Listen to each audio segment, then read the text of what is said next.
নমস্কার। আজ আপনাদের কাছে আবার একটি গল্প নিয়ে উপস্থিত হয়েছি। আমার চ্যানেলটা যদি ভালো লাগে তাহলে সাবস্ক্রাইব, শেয়ার এবং লাইক করবেন, সঙ্গে থাকবেন। আপনাদের মূল্যবান মতামত আমাকে জানালে আমার ভালো লাগবে। শুরু করছি বিশিষ্ট সাহিত্যিক শরদিন্দু বন্দ্যোপাধ্যায়ের লেখা একটি ছোট গল্প, মন্দ লোক। অ্যালোপ্যাথিক ডাক্তার, নীতিবাগীশ বৃদ্ধ ও স্তন্যপায়ী শিশুর জন্য এ কাহিনী লিখিত হয় নাই। তাঁহারা অনুগ্রহপূর্বক পাতা উল্টাইয়া যাইবেন, কারণ অযথা রিপুর উত্তেজনা সৃষ্টি করা আমার উদ্দেশ্য নয়। 20 বৎসর আগে আমার বয়স 20 বৎসর ছিল। হিসাবে বর্তমান বয়সের যে অঙ্কটা পাওয়া যাইতেছে তাহা ছ্যাবলামির পক্ষে অনুকূল নয়। সিদ্ধার্থ এ বয়সে পৌঁছইবার পূর্বেই বুদ্ধত্ব লাভ করিয়াছেন। নেপোলিয়ান এ বয়সে অর্ধেক ইউরোপের অধীশ্বর। আলেকজান্ডার এতদূর অগ্রসর হইতে পারেন নাই, তৎপূর্বেই পৃথিবী জয় শেষ করিয়া ফৌত হইয়াছেন। সুতরাং যাহা বলিতেছি তাহা কালসুলভ চপলতা নয়। কেহ দন্ত বাহির করিয়া হাসিবেন না। 20 বৎসর বয়সেই হোমিওপ্যাথিক ডাক্তারিতে পসার জমাইয়া ফেলিয়াছিলাম। অ্যালোপ্যাথি ডাক্তারগণ হয়তো রাগ করিতেছেন, কিন্তু আমি জানি ভাগ্যই সর্বত্র বলবান। পসার এবং পত্নী পূর্বজন্মার্জিত।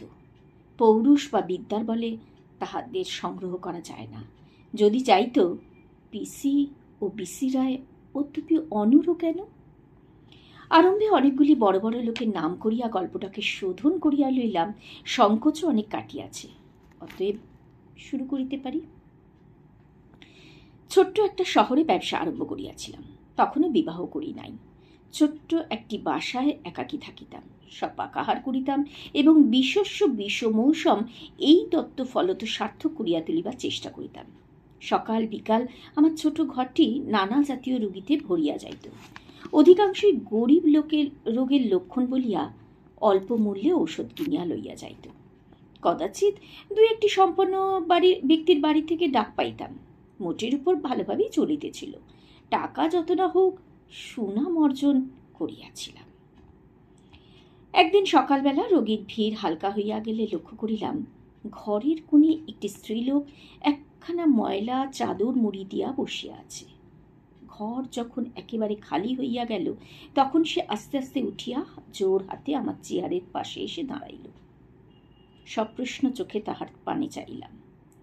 অধিকাংশ রোগী আমার পরিচিত, কিন্তু ইহাকে পূর্বে দেখি নাই। বয়স বোধ করি 40। থলথলে মোটা গড়ন, মুখের বর্ণ এককালে ফর্সা ছিল, এখন মেচেথা পড়িয়া বিশ্রী হইয়া গিয়াছে। চিবুকের উপর অস্পষ্ট উল্কির দাগ, একটা কানের গহনা পরিবার ছিদ্র ছিঁড়িয়া 2 ফাঁক হইয়া আছে। চোখে অসহায় উৎকণ্ঠার চাপা ব্যগ্র দৃষ্টি। ও দৃষ্টি আমি চিনি। ঘরে যখন তিল তিল করিয়া প্রিয়জনের মৃত্যু হইতেছে, অথচ হাতে হোমিওপ্যাথিক ঔষধ কিনিবারও পয়সা নাই, তখন মানুষের চোখে ওই দৃষ্টি ফুটিয়া ওঠে। জিজ্ঞাসা করিলাম, কি হয়েছে? স্ত্রীলোকটি পাতি হাসির মতো ভাঙা গলায় বলিল, বাবু, আমি মন্দ লোক। তাহার 2 চোখে বিনীত দীনতা প্রকাশ পাইল। একটু অবাক হইয়া গেলাম। নিজের সম্বন্ধে এতটা স্পষ্টবাদিততা সচরাচর দেখা যায় না। সত্যকাম ও জবালার কথা মনে পড়িয়া গেল। আমি বুঝিতে পারি নাই দেখিয়া স্ত্রীলোকটি আমার চেয়ারের পাশে মেঝেয় বসিয়া পড়িয়া হেঁট মুখে জড়াইয়া নিজের যে পরিচয় দিল, তাহাতে সমস্ত দেহ সংকুচিত হইয়া উঠিলেও বুঝিতে বাকি রইল না জবালাই বটে। সংকোচ ও সংস্কার কাটাইয়া উঠা সহজ কথা নয়। এ জাতীয় রোগিণী আমার নাতি দীর্ঘ ডাক্তার জীবনে এই প্রথম। তবু আমি ডাক্তার। নিজের দায়িত্বকে ছোট করিয়া দেখিলে ডাক্তারের চলে না। গলার স্বর ঈষৎ করা হইয়া গেলেও শান্তভাবে জিজ্ঞাসা করিলাম, কি চাও? স্ত্রীলোকটি তখন উৎসাহ পাইয়া ভাঙা গলায় এক গঙ্গা বলিয়া গেল। উৎকণ্ঠা ও ব্যগ্রতার আতিশয্যে অনেক আবোল তাবোল বকিল।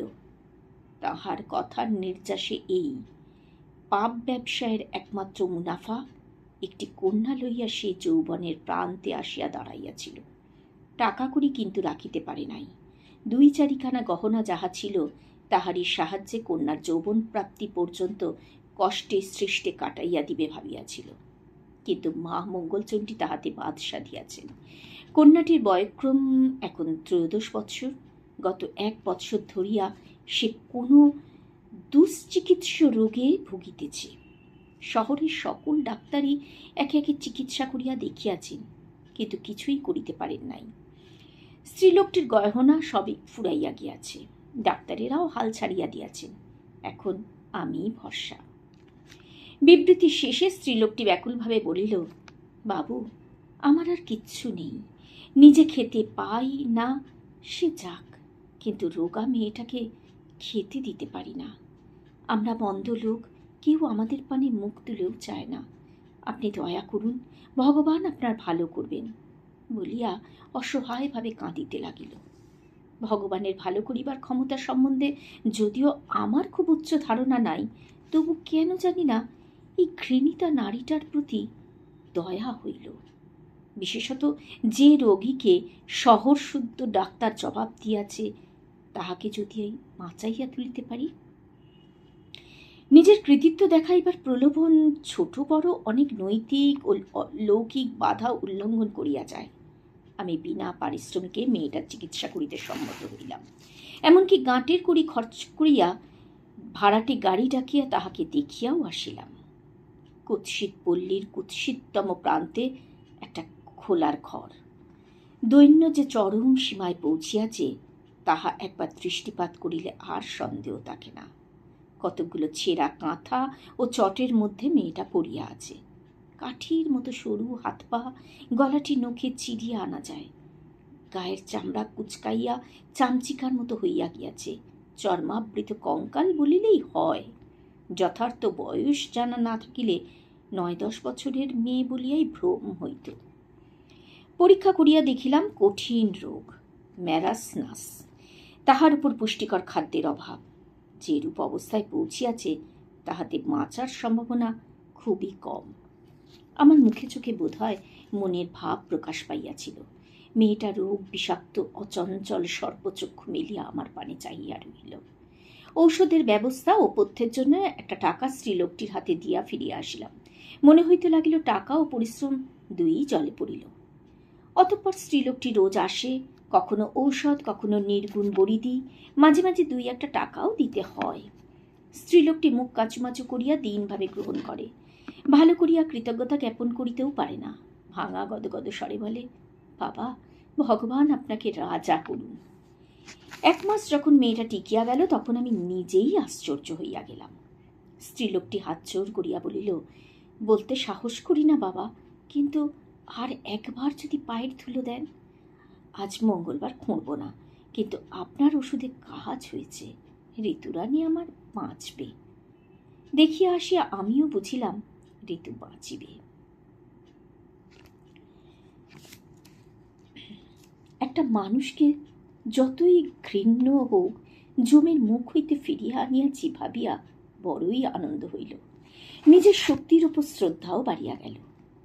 মাস 6-7 পরে কোনো পর্ব উপলক্ষে গঙ্গা স্নান করিতে গিয়াছি। ঘাটের উপর একটি মেয়ে হেঁট হইয়া আমাকে প্রণাম করিল।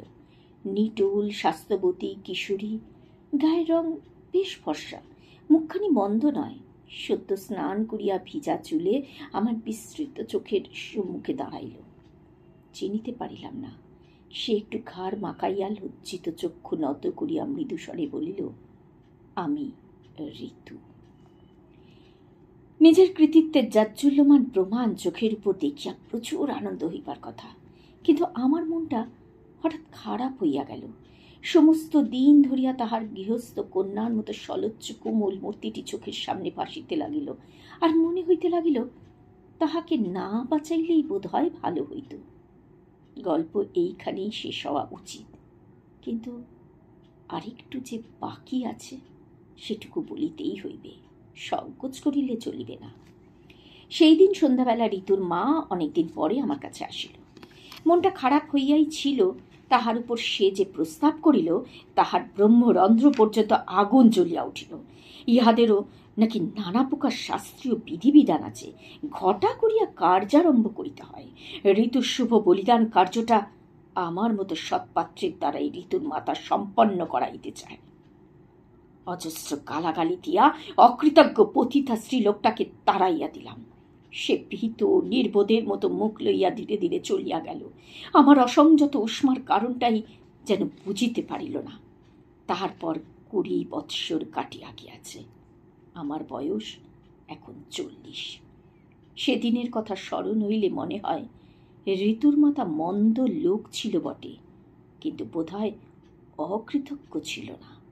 আদর্শের মাপকাঠি সকলের সমান নয়। বৈষ্ণবের কাছে যাহা মহাপাপ, শাক্তের কাছে তাহা পুণ্য। মানুষের অন্তর্গহনে যাহার প্রবেশাধিকার অবাধ, তিনি হয়তো বুঝিয়াছিলেন ঋতুর মাতা আমাকে পাপ পথে প্রলিপ্ত করিতে আসে নাই, বরং তাহার পরিপূর্ণ প্রীতি ও কৃতজ্ঞতার অর্ঘ্য লইয়া আসিয়াছিল। তাহার 3 জীবনের সর্বশ্রেষ্ঠ দান পূজারিণীর মতো আমার পদপ্রান্তে রাখিয়াছিল। নমস্কার।